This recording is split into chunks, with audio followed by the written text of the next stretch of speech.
In this video, we will talk about binomial expansion. But before we do that, we have to remember the combination concept that you have learned in geometry.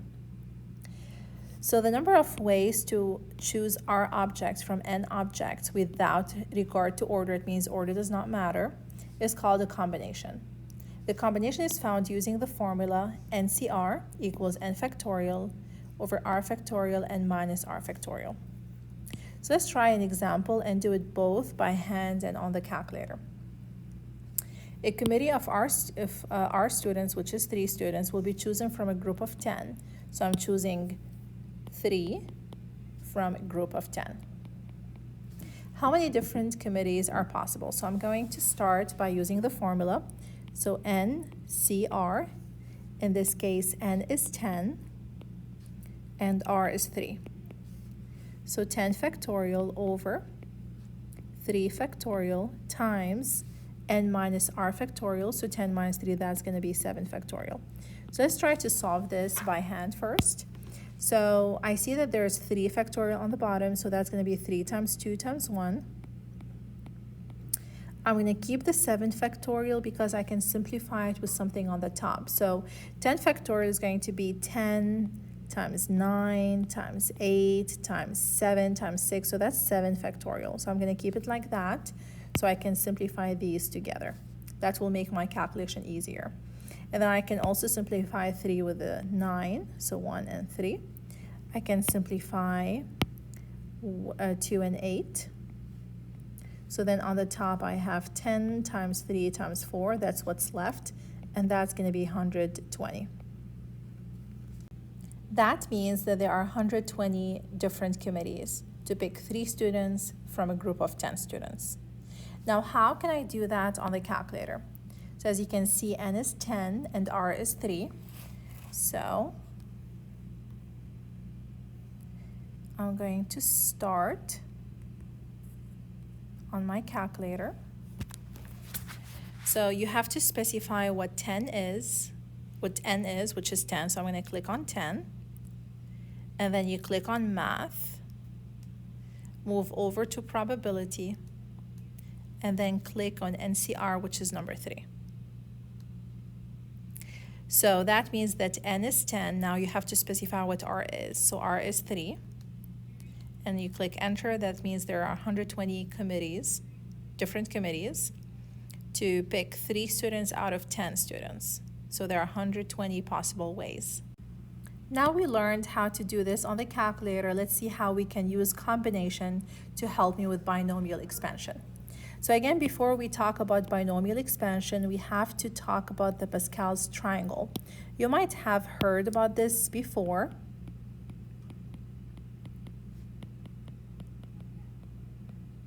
So to fill Pascal's triangle, I have to use combination. The first row in Pascal's triangle is called row 0, and then row 1, row 2, and so on. And for the terms in Pascal's triangle, that's going to be term 0, row 0. This is going to be row 1, term 0, and row 1, term 1. So we're always starting with a 0. So to write the combination, we write 0, 0. So the first number on the top represents the row number, and the number on the bottom represents the term number. So if I look at this, this is row 1, term 1. So I put 1 on top and 1 on the bottom. If I look at this, for example, this is row 0, 1, 2, 3. So this is going to be row 3, term 1. So I put 3 on top and 1 on the bottom. So to fill Pascal's triangle, we're going to use combination. Now pause the video and find what each combination is so you can fill those terms in Pascal triangle. Do up to row 4.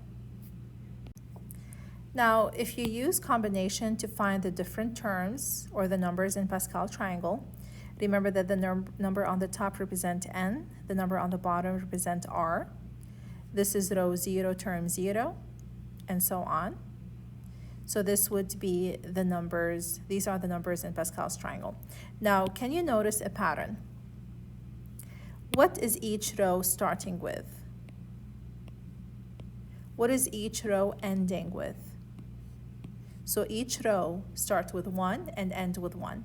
What about the numbers between the 1 and 1? What do you notice? If you look at the 2 and you look at the numbers on top of them, what is 1 plus 1? That's 2. What about 1 plus 2? That's 3. 2 plus 1? That's 3. So we start, if we want to do row 5, we can definitely use combination. So 5, 0, 5, 1, 5, 2, 5, 3, 5, 4, 5, 5. I definitely can put these in the calculator and determine what each number is going to be, or I can use the pattern. Each row will start with 1 and end with 1. And to find the numbers between them, I just look at the two numbers above them and I add it. 1 plus 4 is 5, 4 plus 6 is 10, 6 plus 4 is 10, and 4 plus 1 is 5. So I found the different terms in row 5. So if I want to answer those questions, fill in the next row in triangle pattern on the right, which we did. What will be the first number in row 57? So it's going to be 1. What will be the third number in row 25? That's a good question. So we know that's going to be row 25. If I want to find the third number, now remember, third number is like somewhere over here. So if I want to know what term that's going to be, remember that's term 0, term 1, term 2. So that's going to be 2 on the bottom. So it's going to be, that's going to be the number, for example, third number minus 1. So term number minus 1.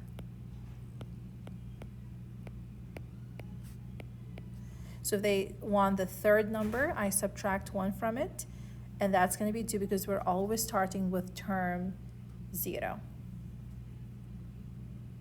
If I want to do that on the calculator, I click on 25, then math, probability, then 3, which is NCR, and then R in this case is 2, so that's going to be 300. That is the third number in row 25. Now we're going to use Pascal triangle to help me expand 3x plus 2 to the power 4. Now how can I use Pascal triangle to do that? Since this binomial is raised to the power 4, I have two options. I can write this out 4 times and FOIL it, or I can simply use the coefficients in row 4 to help me figure out what 3x plus 2 to the power 4 is going to be. So I'm going to start with the first term, which is 3x. So 3x. Since this binomial is to the power 4, so I'm going to start with 3x to the power 4, and then the power will go in descending order to 0. So 3x to the power 4, 3x to the power 3, and so on.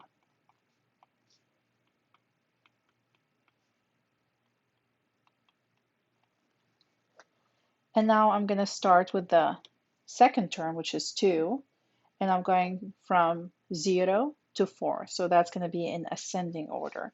So 2 to the power 0, 2 to the power 1, and so on.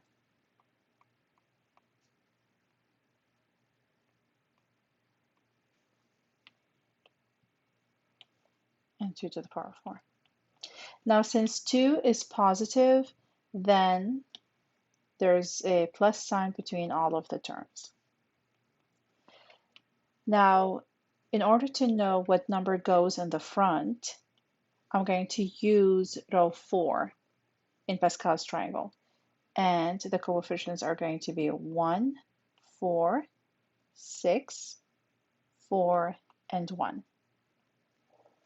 Now, a couple of things I want you to notice before we simplify this is that if you look at the powers of the 3x and the 2, they always add up to 4, which is the power of the binomial. So 4 plus 0 is 4, 3 plus 1 is 4, 2 plus 2 is 4, and so on. And another thing I want you to notice is that if the power is 4, then I have 5 different terms. So the number of the terms is equal to the power plus 1. Now let's go ahead and simplify this. So we're going to start with the first term. So 3x to the power 4 times 2 to the power 0. That's going to give me 81x to the power 4 plus, please pause the video and try to continue this, simplifying this on your own. So this is going to be 216x cubed plus 216x squared plus 96x plus 16. So that's how you use Pascal triangle to do binomial expansion. Now let's move on to number 5. In number 5, I need to find the 5th term in the expansion of 3y minus 5 to the power 10. Now, definitely I'm not going to write this out 10 times and FOIL it, and I'm not going to continue Pascal triangle all the way to row 10, so there must be a different way to help me find the 5th term in this expansion. Now we learned about combination, and that's how we filled Pascal triangle. So there must be a way to help me figure out what the 5th term is without using Pascal's triangle and only by using combination. Now remember, if they want the 5th term, that means the number that's going to go inside the combination on the bottom is always going to be 1 less. So if they want the 5th term, that means that's going to be 4. Because remember, they start counting from 0. So 0, 1, 2, 3, 4. And that will give me my 5th term. The number on the top is going to be the power of the binomial. So n in this case is going to be 10. Then I'm going to use the first term, which is 3y. And then I'm going to use the second term, that's negative 5. Now the power of 3y is going to be n minus r, which is 10 minus 4, which is 6. And the power of negative 5 is going to be r, which is 4. Now remember to double check. The sum of the two powers should always be equal to the power of the binomial. Now you can use the calculator to help you, your graphing calculator to help you figure this one out. So you can click 10, which is going to be the n value, and then math, probability, NCR, and then plug in 4 for r. That's going to give you 210. Times 3 to the power 6, which is 729, and then negative 5 to the power 4, which is going to be 625, y to the power 6. So let's multiply them all together. So 210 times 729 times 625, that's going to give me 95,000, or 95,681,250 y to the power 6. So that is the 5th term in this expansion. Now let's move on to number 6. Find the term that contains x to the power 18. So then I'm going to start with the first term and write the second term. Now if they want x to the power 18, remember that the x already has a power of 3. So what power should I put here so that I will get x to the power 18? Remember, power to a power you multiply, so 3 times 6, that's going to give me 18. Now the power of the y, keep in mind that the two powers should add up to give you 15. So if this is 6, then y has to be raised to the power 9. Then we're going to write the combination in the front. Now 15 is going to be your n value, and this number over here is going to be 9. Now whether you put 9 or 6, it doesn't really matter, because if you look back at Pascal's triangle, you see how like they reflect. So in this case, the second term and the one before the last, they're equal. And that's the same for all of the rows.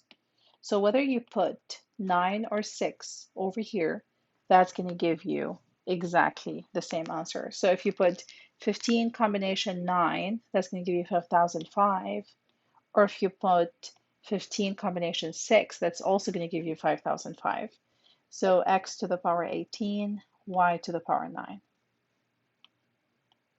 And that would be the term that contains x to the power 18.